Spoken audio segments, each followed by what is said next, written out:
दोस्तों अस्सलाम वालेकुम। एक दूसरा मुसद्दस पैसे दे उन्वान दे जो मैकू मेरी गुरबत है कूड़ा बनेंदी उंदे कूड़ को सच बना वेंदे पैसा। उथा मैदा पिटकार कोई भी नहीं सुनदा जिथा हौले हौले अला वेंदे पैसा। ए रज्जा भी भुखा ते भुखा है ए जहां गरीबें दे पैसे को खा वेंदे पैसा। ए इंसाफ जितना भी रड़े ते पिटे ई पैसे को आखिर पचा वेंदे पैसा। ए अखी तू अंधा ए कन्ने तू डोरा ए कहीं मस्त उठ वांग दड़े मरेंदे। सजा अपने सिर ते शराफत दे पटके गरीबें जे धीरी दे बोछण लहेंदे। ए लुच्चा लबारी शराफत तू आरी इंदा अपना रस्ता इंदा अपना राहे।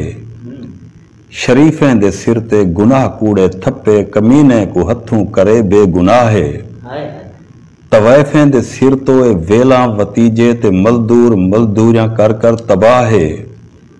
मेरी गाल सुन के अलाना है पैसा मेरा कोई गुनाह नहीं ए तेरा गुनाह है। मेरा कोई गुनाह नहीं ए तेरा गुनाह है। जेकर सच्ची आखा तक कबड़ीज पोसें मैं महकूम हाँ मेरा हाकिम है बंदा।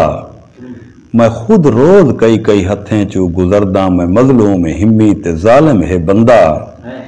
भावे कहीं धीरी को बोछण पवावे ते भावे लहावे ए बंदे दी मर्जी।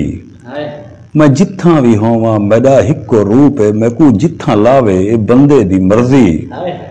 सखी बन सखावत करे खर्च मैकू या घर पूर बावे ए बंदे दी मर्जी।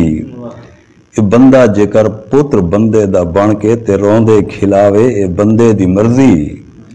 ए बंदा जेकर पुत्र बंदे दा बन के जे रोंदे खिलावे तो बंदे दी मर्जी। मेरा हाल ए है ते कू की में दसा मैं को असमत में खिला या रोवा। मेरा हाल ए है ते कू की में दसा मैं को असमत में खिला या रोवा। दुआ मैं भी मंगदा ते तू भी मंगी कर शाला कहीं कमीने दे हथे न होवा शाला कहीं कमीने दे हथे।